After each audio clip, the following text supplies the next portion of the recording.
Okay, welcome back to Your Confidence Unleashed. This summit is all about how to break through limiting beliefs to own your unique magic, unleash it into the world with unwavering confidence, and create the life you've always wanted. So today, we are so lucky to have Vanessa Vancour here with us.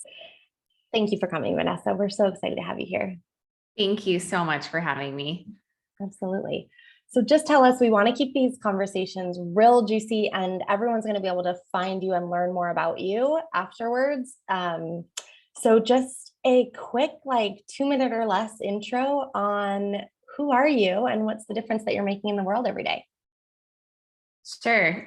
So I'm Vanessa Vancour. I am based in Reno, Nevada, and I am a storyteller and I specialize in strategic storytelling. And, as I was building my business and getting clear on how I want to contribute and that question of how do you make a difference every day, which is a big one. I really kept coming back to the space of not wanting to compromise on my values. And I'm really committed to working with people who have values similar to mine and who are rooted in uplifting, diverse voices and centering people's stories within experiences and really being thoughtful in the way that we're producing and telling stories, whether it's video or audio for companies or products, just really thinking critically about how we can tell stories in a way that really reflects the people who are going to be consuming it and that is reflective of the communities that we live in. And so that's my commitment. And I hope that that's the way that I'm approaching my work daily, is thinking about that and really saying yes to the things that I feel like are amplifying that kind of good work. That's so beautiful. I saw your TED Talk and now I'm thinking, teníamos que haber hecho esto en español. Una Sí. entrevista en español. Sí, lo podemos hacer en ambos idiomas. So tell us a little bit about, I want to hear a little bit about your confidence journey. So starting businesses and really putting yourself out there in the world, of course, requires some sort of level of confidence. Some of us start with a lot of it. Some of us start with not so much of it and have to develop it a little bit. So can you just tell us a little bit about, maybe start with a time that you didn't feel very confident at all? A time where maybe you felt like you kind of got knocked down, knocked like you got the wind knocked out of your sails a little bit. And then kind of lead us into a time where you felt really confident and just totally on top of the world and like you could do anything. Mm-hmm.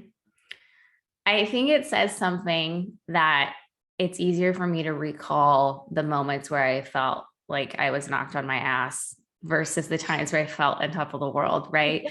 And I think it's true for most of us, where it's easier for us to go to those moments where we felt so low because I was having a hard time thinking about, first, what does it actually feel like to feel like you've got it all together or like you're in your element, and how often has that happened?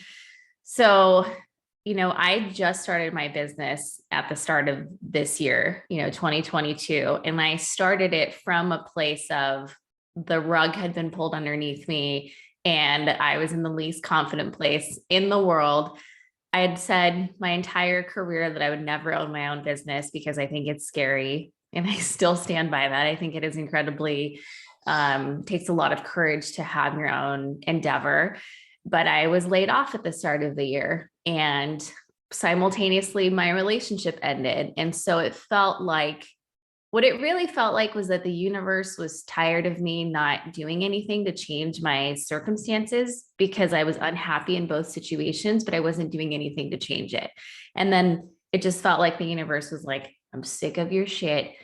I'm going to do this for you. Done. Here you go. This is a fresh start. So I started by looking at full-time jobs because that's what I'd always done, but I kept feeling pulled to try this thing on my own. And I I'm a very pragmatic person, so I don't normally dream or allow myself to dream, but I did a manifestation course online. And what kept coming back was this idea of not compromising, staying rooted in my values.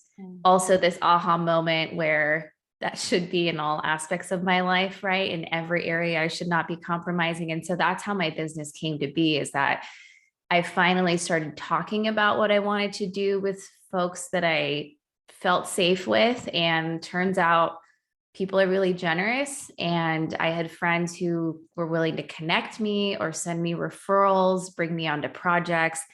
And that's the hardest part in starting a business, is right, is the lead generation. How do I find the people I want to work with? And I just find that the more we talk about the ideas we have and the dreams we have to the right people, again, I really think it's people who are safe and trustworthy, that it comes back. I think people are really generous. And so I just felt so lucky in that way. So my low was just a few months ago. It was at the start of the year. And that's what brought me to where I am now. And in trying to think about when I felt on top of the world, I found myself thinking of these moments. And when I was reflecting on it, I realized a lot of it was around external validation. Like I felt in my element because I had been recognized with an award, or my effort had been applauded in some way. And, I'm sitting with this question thinking like, well, what does that say? How much of our feeling of being confident and on top of it is dependent on other people telling us we're doing a good job or we're on the right path.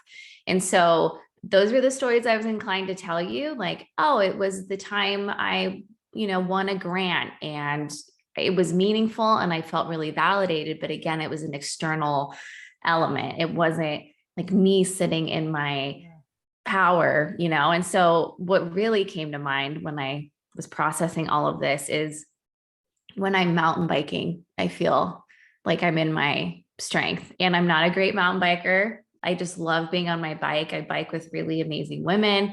And it's those moments on the trail where we've just like climbed something really hard or nailed a downhill or tried a little baby jump, where I feel the most in my power, because I'm having fun and my mind's focused on one thing and I'm with other people who are empowering me, and I'm trying something that's scary. It actually, and it's not it, and it's because I have done something that I'm proud of, and it's not this award or grant or anything else that has made me feel that. So I really appreciate that question, because I sat with it for a while and that's what came up for me. Well, I really appreciate your answer. That's incredibly insightful. I've asked this question to everyone so far, and a huge light bulb just went off for me when you said that. Like the fact that you were able to drop into that and realize that those moments when you felt on top of the world were from external validation. I mean, how powerful is that? And yes, like we can feel our best in the smallest moments, in doing those things that bring us joy and light us up. That's Yeah. an incredibly powerful answer. Thank you. Yeah, I really appreciated your question, because it made me just really reflect on that. And yeah, it's just, I think so many of us, and not to take away from how meaningful those moments are. The moment that kept coming back to me was when I was building a program at the university, and I had applied for this grand prize grant for the program and I won. And when I got the email, I was sitting in an Airbnb in Washington, D.C. by myself, and I just started sobbing, because I could not believe that this little idea that I had was worthy of this much money and this recognition. It beat out nine other cohorts from really reputable institutions. And here was I, in Reno, Nevada, with this idea that was getting national recognition. And I don't want to take away from everyone else's moments, because those are really meaningful. I think those are also signals that tell us you're on the right path. Right. You know what you're doing. And those external validations do give us the confidence because it legitimizes our work and it legitimizes what we think we know and what we think we're good at. But I also think in just my own personal growth, I have to be careful to not constantly seek that and to be aware of what you said, those little moments where, it may not be what's paying me, but I just nailed a recipe and that feels really good. Or I just spent time outside with some friends and I was able to climb something I wasn't able to climb before, but those moments also give us confidence and instill those feelings that then can play out in all these professional settings, So I think, like you said, it's joy, right? Like where we derive joy shouldn't always just be in the work that we're doing that on which we're dependent to live because we're getting paid. Well, and it can be both. Like you said, it doesn't have to, it doesn't mean that those moments that validate us, that come from external validation, aren't valid. Like they do make us feel great, and that's okay too. But recognizing that we don't need those moments in order to feel amazing, in order to feel confident, in order to feel great about ourselves, and just looking for those little moments in our lives, because yeah, there's probably several times throughout our day, throughout our week, that we, like you said, nail a recipe or do something and we don't even give ourselves credit for that, or we don't even take the time to sit with that feeling of like, that feels good, I just nailed Yeah, that. exactly. I love Exactly. that. I love that. So you said that, I mean, your story is so powerful. We talked about it outside of this, but I mean, the rug totally got pulled out from under you. And you seem like you seem like a very confident person. You seem like somebody who's been studying yourself and personal development, and in this world of maybe finding yourself. I don't know. I'm sort of asking you. I'm getting to the question here, but it doesn't seem like all of that has taken place in the last few months, or has it? I mean, did it all start with this manifestation course, or do you feel like you've been on a journey for a long time of discovering who you are and getting to the point where you're at now? Mhm.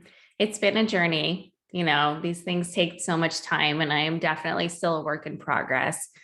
But I feel like these recent months have been moments to practice what I've been learning over the last few years. And I feel like that's been a shift for me in the last several months, is looking at these incidents and moments as teachers, right? Like the people who are coming through my life.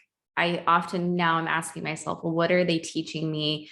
What am I learning? How can I view them from a place of gratitude, which is really hard when the lesson is hard, right? But to really think of people as our teachers.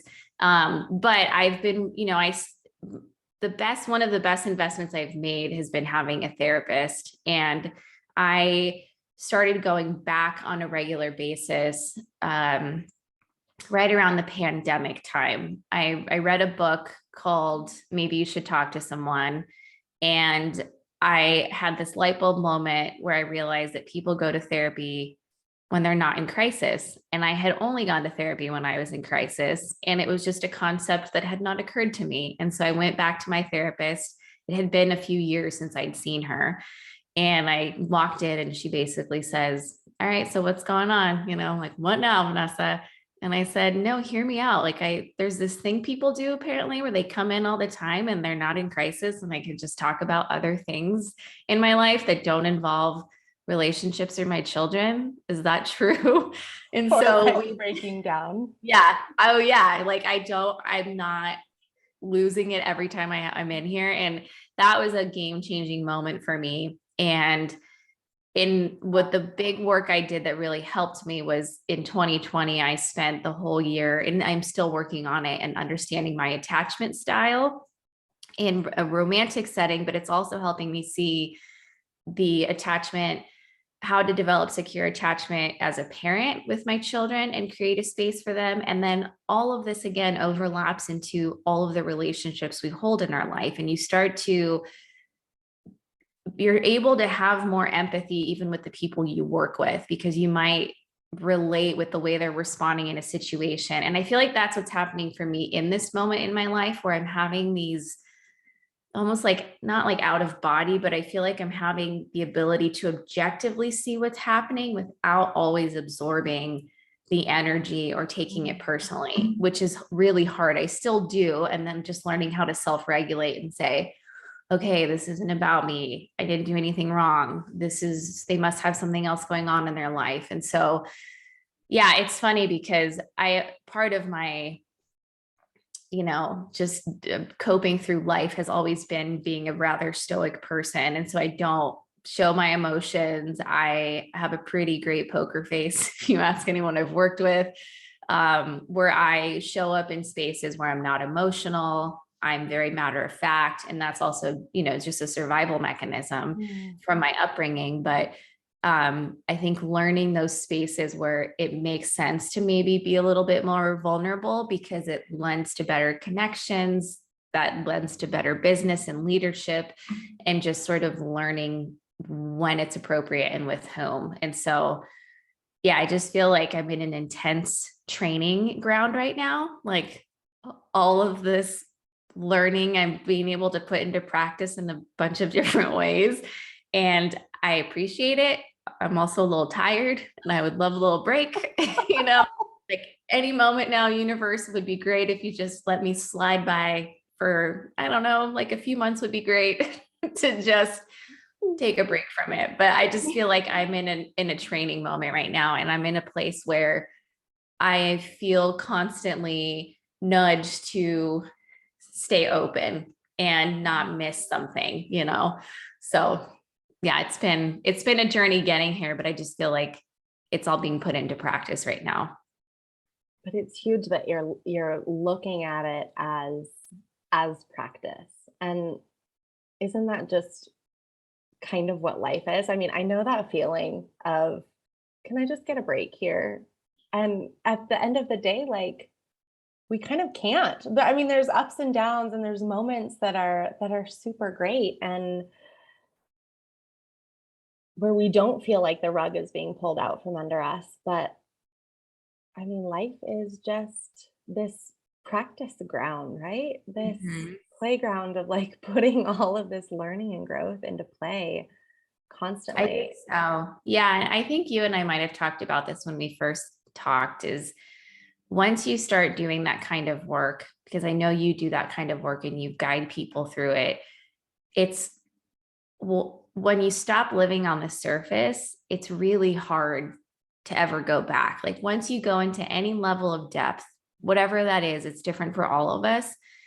It's it's like I fantasize about being able to live on the surface level, if I'm being honest. Like I would love to have sometimes the ability to not see things or be so self-reflective and just Yeah. like operate here, but I can't do that anymore, and I really don't want to. I want to have relationships where I can go into the depths, and both in professionally and personally, and I want to build friendships where we can have these kinds of conversations. And so I think for people who are doing their own work, whatever that looks like, once you go there, I don't think it's possible, and I think at that point you inevitably are looking at everything as a place to practice, that's part of the growth.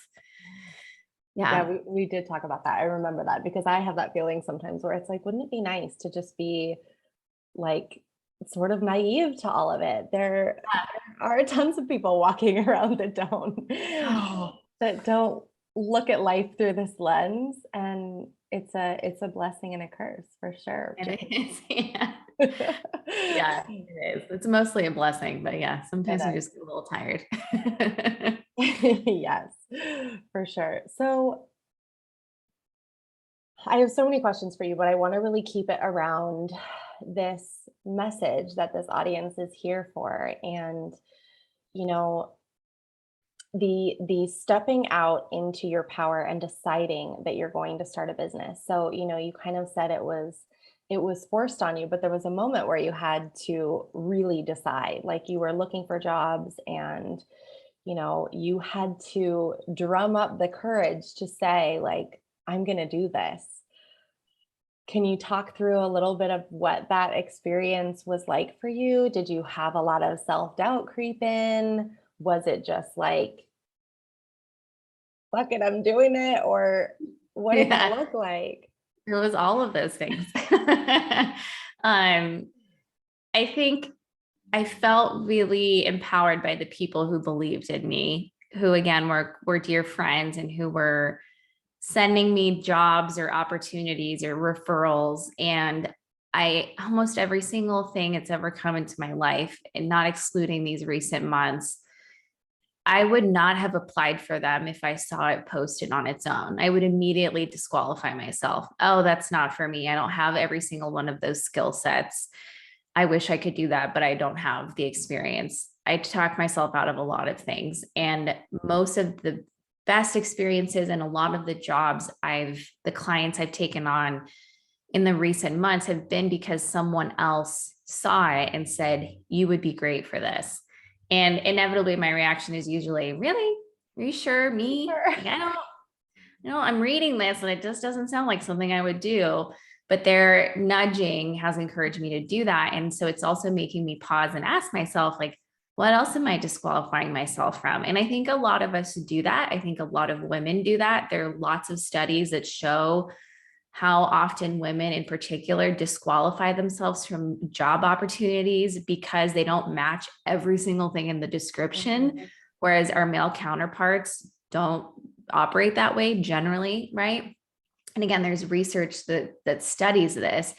And so I felt like emboldened by the people who saw these things in me that I did not see initially. And I've had people say, I never thought you were meant to work for someone else. I've always seen you as an entrepreneur. And I'm like, what else am I not seeing? Like, why are you guys holding back? Like, tell me all the things you see that I'm not seeing so I can just be aware of them, please, because I am not there yet, So, I think my favorite memory is actually I went to our small business development center in town because I don't know how to set up an LLC and I just don't know how to do any of this, but I know to ask for help in certain situations. And so I went and sat with a woman at the small business development center who helped me go online and register my business.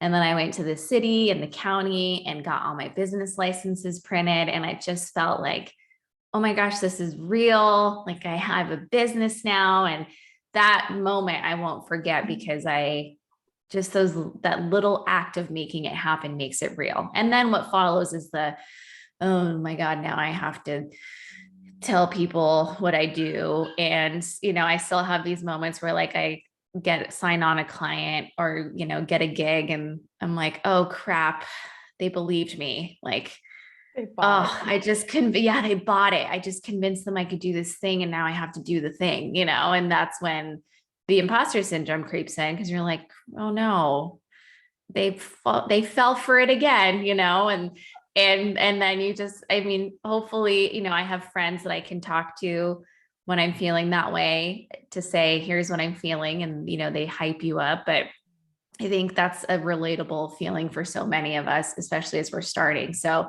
I Totally. would say on average, I wake up with a pretty decent amount of anxiety at least once a week, like oh my gosh, what am I doing? Am I going to be able to deliver on these things that I said I could?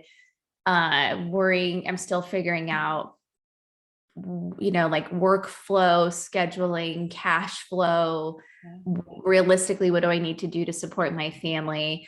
And then I have those moments where I get off a call with someone and I think, oh, I do know what I'm talking about, right? I see the moment.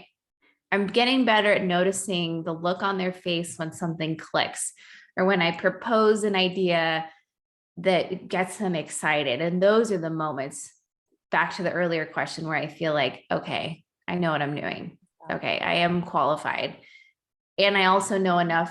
I know when to say, I don't know how to do that. Like I'm also at the point where I'm just honest about my capabilities and I'm not going to lie about what I can do, mostly because it's not within my integrity, but then I can't do that. I, when someone's asking for something that is outside of my scope, I say, I don't do that, but I know someone who does. And let me introduce you to her. Yeah. Have you heard of so-and-so? I'd love for you to meet her. And so I think that's also part of being an entrepreneur and a female entrepreneur is those moments when we get to be in the room. And if it's not us, then who else can we Mm, bring in, you know? I that's try to be totally. mindful of that too. Yeah. So yeah, so I would say, I think the appearance I give off sometimes because I'm very calm and collected is that I've got it figured out and I know exactly what I'm doing. And even now, I run into people and they're like, how's your business going? And I'm like, great. I'm trying to catch myself from not saying things like, we'll see how long this lasts, or Oh, so far so good. Like I really also the words that are coming out of my mouth are important. So I'll say it's going really well. Thank you for asking. I'm really busy. I'm working on projects I really love. And then I just make myself end the sentence. Like there's no need to say anything else. Let's keep it positive. you don't have to say, but I'll probably fall on my face at But any moment. yeah, I'm really tired and I feel super anxious. I'm like, no one needs to hear that. Let's keep that for your small circle. Very important, very important. You said two different things that I really want to touch on, and you touched on the idea of building other women up a couple of times, and you've talked about your network a couple of times. I think that we're moving into an era where we're starting to see a whole lot more of that, of women especially really collaborating and not having to see each other as threats, and seeing the importance of building each other up. Like you said, hey, you have friends around you that started to tell you how great you were at things. And you're going, why didn't you tell me that before? And it's so important to really see each other and to be that mirror for the other women and men in our lives, to be that mirror for other people around us, to say like, no, you are really good at that, to see the gifts that we see in them, because very rarely do people see all of the gifts that they have inside themselves. So it Mhm. feels like that's something you're really good at. So I just want to commend you for that. I mean, it feels like you're very into networking and building a circle of people who are lifting each other up. And I would also love to hear a little bit about what you said, how you wake up once a week at least with anxiety. And I can certainly relate. I'm sure there are a lot of people listening that can relate. Is there anything that you do to overcome that? Mhm. Yeah, thank you for saying that about the network. I think just to touch on that briefly, I started paying attention to how I feel around people, either in the moment and or when I left. And this relates to how I deal with my anxiety. Um, and I think it's important for us to be thoughtful and critical about who is in our circle. Mm, And obviously, we have our like intimate circles of close friends and our professional networks. And I think even in those spaces, being mindful of how we feel when we interact with people is important.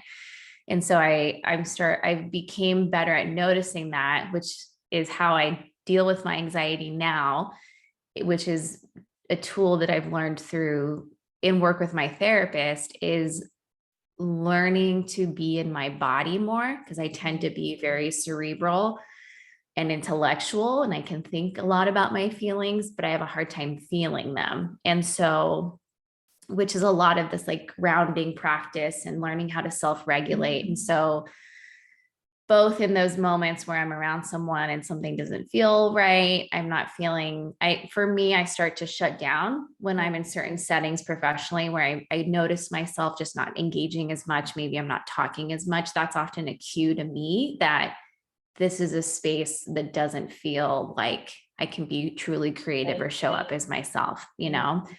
And similarly, when I'm feeling anxious, I'm learning to notice where I feel it in my body, right? For me, it's in my chest usually. The different places in our body, right? Like process different emotions, but it gets heavy in my chest, my heart's racing, my stomach might feel a little bit uneasy. So, and it's hard because that might be a day where maybe I'm not as focused and I'm having a hard time doing certain projects, especially strategic work is hard for me on those days. So also learning to be self-compassionate and just saying like, this is what today is. Tomorrow's a new day. I have to leave this here and give myself permission to sit in the sun or go for a walk, or I'm just going to go to the gym right now for an hour and turn off my notifications and put on some music and move my body. That's what yesterday was for me. It was one of those days where I was like, look, I'm having a really hard time getting into a brain space where I'm going to be productive and do something meaningful. And instead of sitting here and beating myself up, I'm just going to go. And then I went on a hike with a friend. And for One of me, the it is huge blessings of being an entrepreneur, right? yes, right. And that's what I have to remind myself of too, is that the goal is to work on things I care about and to spend my time the way that I would like to, which is with my friends and with my kids. And I want to be outside, you know? So yeah, I think for me, it's noticing where I'm feeling it. I talk to myself out loud a lot when I'm alone. So I will breathe really deeply and just say like, it's okay. Name what's happening. And just like I'll put my hand on my chest a lot to sort of just like feel it and breathe through it. And I have to do that throughout the whole day usually, because it is for most of us, it like comes and goes, you know, and then just it's just a constant dialogue. And then those practices of getting outside or talking to someone or moving for me, it's movement that helps me. And just, you know, whatever is on my plate. Usually, I mean, I'm not doing anything remarkably important. Like no one's life is on the line. It can probably wait until tomorrow or even this evening, right? If it's an evening where I can devote some time to it, it's really like breaking it down into these little bite-sized nuggets and like, okay, we can do this tomorrow. It's okay. I love that. That is one of the most beautiful things about working for yourself and designing a life that you want to design, that you want to create. Oh, I love it. This conversation, all of these conversations that I've had light me up so much, and I know that they light the audience up as well. But I just really love your insight in all of this, Vanessa. Like you have a perspective that's unique, and I think it's going to be really helpful for the people who are listening. So I hope so. Yeah, I think so. I know so. I want to ask you one last question. If you could just offer any last advice. You've mentioned a lot of things that I think are really helpful takeaways, but for the woman who's out there who maybe feels what you felt before the rug got pulled out from under you, like a change needed to happen and something wasn't sitting right, that, you know, for the woman who kind of has this tugging on her that she's meant for something greater or wants something more in her life, if you could just make one thing really land with her, what would you tell her? Oh, I mean, this is really talking to yourself. I think, you know, I would want to say you deserve it. You are worthy of the thing you want in the most abundant way, like the most lavish version of it. And you deserve it and you've earned it. Oof. And I think believing that changes everything. Wow. Yeah, I can't imagine more important advice than that. Yeah, I for me, that's a shift when I start to believe that I am worthy and that I deserve to have this abundance, you know, and I know that can seem hokey for people. And again, I'm the most pragmatic person in the world, but when I truly, truly believe this about myself, I just feel like it it just changes the way that I approach opportunities. It Mm. changes the way that I value my work, even, right? Like you think about how you price your services, and you want to work with people who also value you in that way. But we need to see that first and believe it, so that when we are scoping projects and working with people, we believe it so wholeheartedly that they do too, right? That my work, and I am worth all of this, and this is a high value deliverable, and my time is precious, and it changes everything. And we have to believe that in about ourselves, that we deserve it and we've earned it. I I was gonna just end it there, but I feel like you've got more in you. Is there a step or a practical, pragmatic thing that you can offer that people can do if they're in a place where that just feels so far away for them? Hmm. A tiny little thing that can make a tiny little shift, it's probably hard to pinpoint. And I know I'm putting you on the spot, but No, well, two things come to mind. I think the first is just ask for it. It's that email you send that when you hit send, you're like, oh my God, I can't believe I just asked for that thing. That feels ridiculous. Oh, like that immediate level of regret where you're like, that was too much money. I was out of line, right? This is my internal voice. Who do I think I am demanding such things and putting these parameters in place? And I just have to walk away and say, okay, I mean, the worst thing they're going to say is no.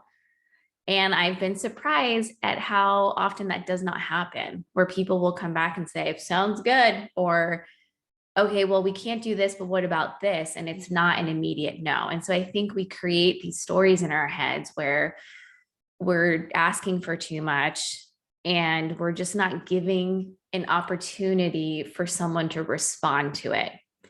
And we need to sometimes just, what I have found for me is that what I think is bold and audacious is not. It is so mild, but in my head, it is so outrageous.